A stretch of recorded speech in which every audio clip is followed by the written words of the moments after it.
The sky stretched wide and bone-dry above the highway as Thomas Gray drove west, the city shrinking in his rearview mirror like a half-finished sentence. His ute rattled with every bump in the bitumen, loaded with a few duffel bags and the exhaustion of a man who'd lost everything that gave shape to his days. Just weeks earlier, he had been a foreman on a mid-rise construction job and a husband of 22 years.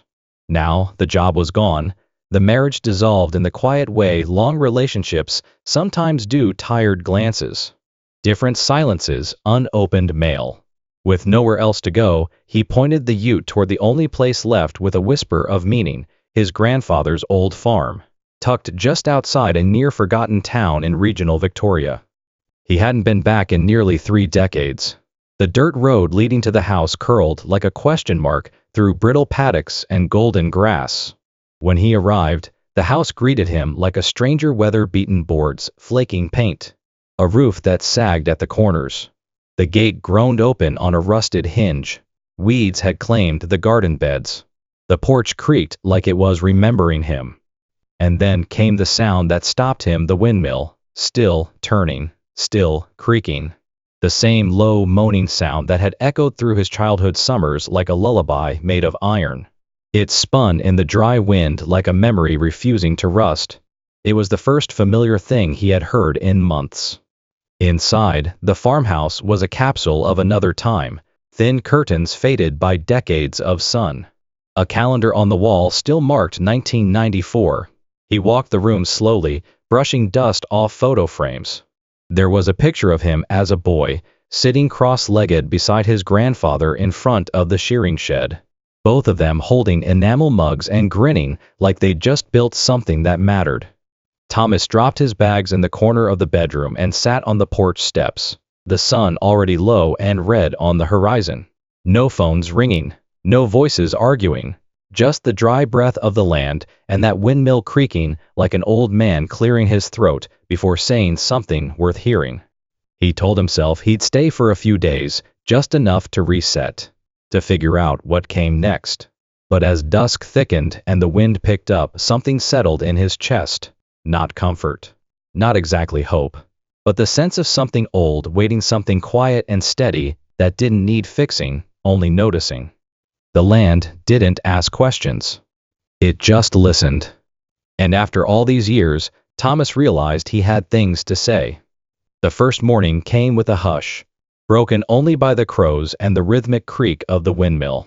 Thomas brewed tea on the old gas stove, unsure why the smell of eucalyptus from the back door made his chest tighten. He stepped outside into the quiet chill and surveyed the property fields curled inward from neglect. Gutters sagged with leaf rot, the fencing buckled from years of wind and wombats. Still, the bones were there. Like him, the place was worn but standing. He started small, swept out the front room, dusted cobwebs from the corners, pulled weeds from around the porch. In the barn, hidden behind a rotting tarp, he found his grandfather's old toolbox. The latches stuck, but when it opened, the smell of oil and time escaped like a breath. Inside were hand tools wrapped in worn cloth, each one etched with a life's use. He held a claw hammer and remembered Pop's voice from somewhere in the back of his mind, "You fix a thing like you respect it, or don't touch it at all." He patched the water tank first, cleaned out the gutters, mended the piping with duct tape and quiet cursing. There was comfort in it, hands doing what the heart couldn't. Each repair felt like something else returning to its place. In the paddock, he re-nailed the gatepost and cleared a path to the old trough. The windmill kept turning. At dusk, he found himself sitting on the steps again, sipping tea from a chipped enamel mug. His hands ached. Dirt lined the grooves of his palms, but his breath came easier. He looked out at the yard and thought not of what was broken, but of what had held on. The soil beneath his boots, the windmill's cry, the quiet rhythm of a land that waited without needing. That night, he dreamed of Pop not as a ghost, but as a memory in motion. The two of them feeding sheep in early morning fog, the sound of a kettle boiling on the cast iron stove. Laughter that felt like it belonged to someone else now. He woke before dawn and didn't try to go back to sleep. The next day he spent hours fixing the side fence. As he hammered the last nail, the wind shifted. He paused, listened. Not for a voice, but for the feeling of being watched over, of someone nodding without needing to say a word. The land was starting to speak. And for the first time in years, Thomas was ready to listen. It was on the fourth morning that Thomas noticed the ute idling at the gate. A woman in a wide-brimmed hat and sun-creased skin stepped out, holding a carton of eggs like a peace offering. "Didn't think a gray would come back," she said. Her name was Joan Harper, late 60s, widow, tough as calloused hands. She'd been working her land alone for over a decade. The fire nearly took it all last summer. "But I stayed. We're stubborn like that." Thomas invited her in for tea, and they sat on the porch where the air still smelled of dust and lemon gums. Conversation came slowly, like the first drops of rain. She spoke of seasons, of fences gone to rot, of a husband buried under the pepper tree. He listened, said little, but she didn't seem to mind. Later that afternoon, Joan returned with fencing wire and gloves. "Your north boundary's falling in. Firebreak won't hold if the wind shifts wrong." It wasn't a suggestion. They worked in silence, pulling old wire from brittle posts, setting new stakes into dry ground. Thomas watched how she moved, not rushed, but sure. She watched how he handled tools, how he carried weight without complaint. Trust wasn't spoken. It was earned, one knot at a time. When the last post was driven in, they stood side by side and looked out over the flat, hard land. The sun was low, bleeding gold through the gums. Joan pulled a flask from her jacket and handed it over. "Whiskey. Burned, clean." "You were always the quiet one," she said. "The one who watched." Thomas looked down, unsure if it was shame or memory that stirred. "Pop used to say that too," he replied. "Said watching was how you learn what matters." Joan nodded. "Then you've done some learning, I reckon." That night, Thomas sat by the windmill and listened to its slow, rusted spin. The work, the land, the company, it didn't fix what he'd lost, but it gave weight to what remained. The firebreak held. And in a world scorched and shifting, that was something. It was while clearing out the back shed that Thomas found the letter. The space hadn't been touched in years, cobwebs strung between rusted shovels, a redback curled beneath the old shearing stool. Dust stirred with every step. He'd come looking for spare bolts but found instead a loose timber panel near the corner.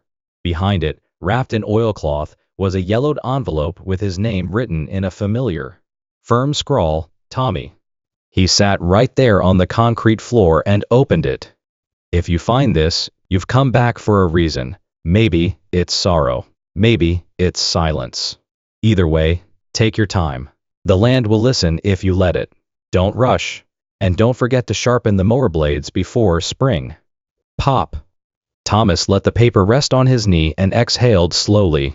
It was short, practical, warm. Just like him. Not a confession or some grand revelation, just a reminder to listen, to slow down, to let the land speak. He read the letter again that evening, seated under the old windmill as the last light stretched long across the paddocks. The wind had picked up slightly, and the familiar creak returned steady, ancient, almost musical. This time, it didn't sound lonely. That night, he pulled out a weathered notebook from his duffel bag, the one he hadn't touched since the separation, and began to write. Not much. Just a few sentences, observations, rememberings. A quote from Pop. A note about the echidna waddling through the fence line. The next morning, he planted wildflower seeds along the northern gate, fixed a loose hinge on the shed door, restored the rusted bell at the front gate. It wasn't about rebuilding the farm into what it was about giving it care, piece by piece. That evening, he boiled tea, sat in Pop's old chair and looked at the fading sky. For the first time in months, he slept without waking. The letter was kept folded neatly in his shirt pocket, just close enough to feel. The weeks passed not with urgency, but with rhythm. Each morning, Thomas woke with the sun and walked the paddocks, boots damp with dew, his breath clouding the crisp air. The tasks became second nature, checking the troughs, mending a post, brushing dust from Pop's old workbench. The silence that had once unnerved him now wrapped around him like a wool coat, warm, worn, honest. The town began to notice his return. Joan introduced him to the delivery driver from the general store, and soon he was helping unload grain sacks and chatting with locals over takeaway coffee in paper cups. Conversations were short, easy. Nobody asked why he was back. They just accepted that he was. On Thursdays he visited Joan. Sometimes they talked. Sometimes they sat in silence on her veranda, looking out over land scarred by fire but blooming again. She showed him old photos her wedding day, her husband on a red Massey Ferguson tractor, her boys long gone to the city. She never asked about his wife. He never offered. But they understood each other in that slow Australian way, through shared space and shared sky. One evening, Thomas stood beneath the windmill with his hand resting against its rusted frame. The metal was warm from the day's sun. He whispered, "Thanks, Pop," without needing a reason. He no longer kept count of how many days he'd been there. He didn't know what came next. But he didn't need to. The land didn't ask for declarations, it simply held what you gave it.